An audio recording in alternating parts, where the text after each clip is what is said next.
In the past few weeks to some months, we have heard the story about the sickness of Songezo Tshabangu and how he traveled to Switzerland and he got sick on the plane, arrived there and was admitted and was reportedly in intensive care unit. From that very time, we have never really heard exactly the whereabouts of Songezo Tshabangu, whether he recovered and left Switzerland or whether he's still in Switzerland or not. It seems like Songezo Tshabangu is still under some rock, which nobody is really very sure about. We are not sure really who is hiding Songezo Tshabangu. Is it himself hiding himself? Is it ZANU-PF hiding him?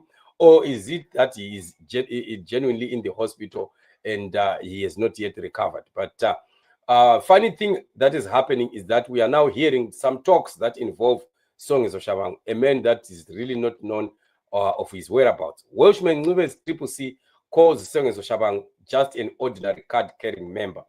And this is the story now that is beginning to develop within Welshman Ncube Ccc party. Now, the question still remains, where is Songezo Tshabangu?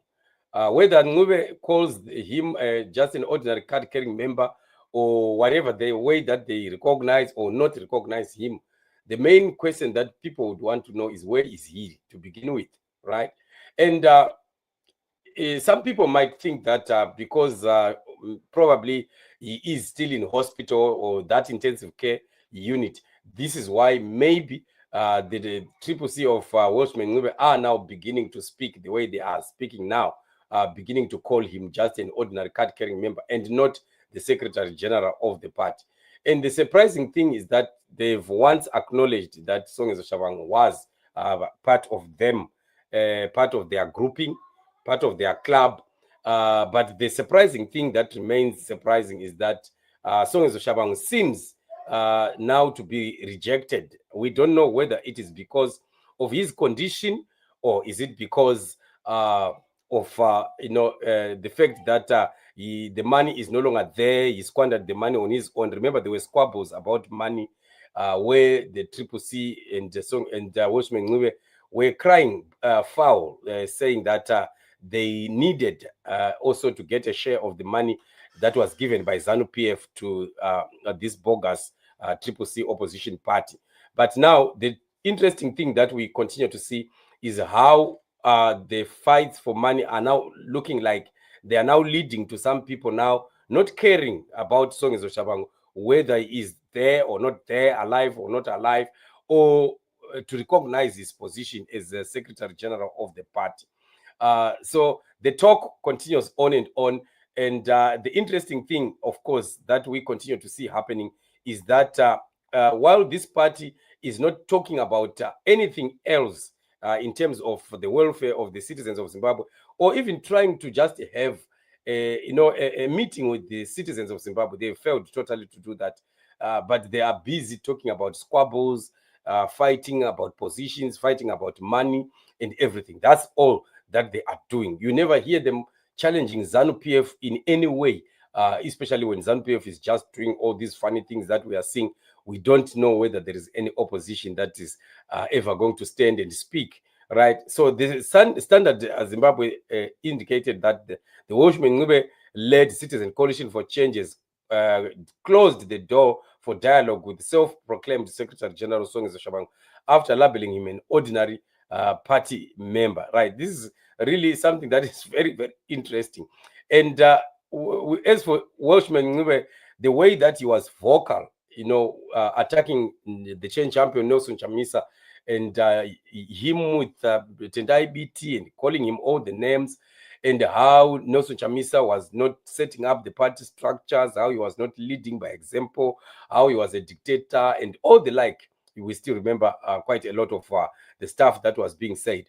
And, people expected that, okay, now that the party has been given to them, we were going to begin to see some kind of move that shows exactly what they were talking about. They were supposed to demonstrate to the people of Zimbabwe what they mean or what they meant by true leadership, which Nelson Chamisa was failing to do.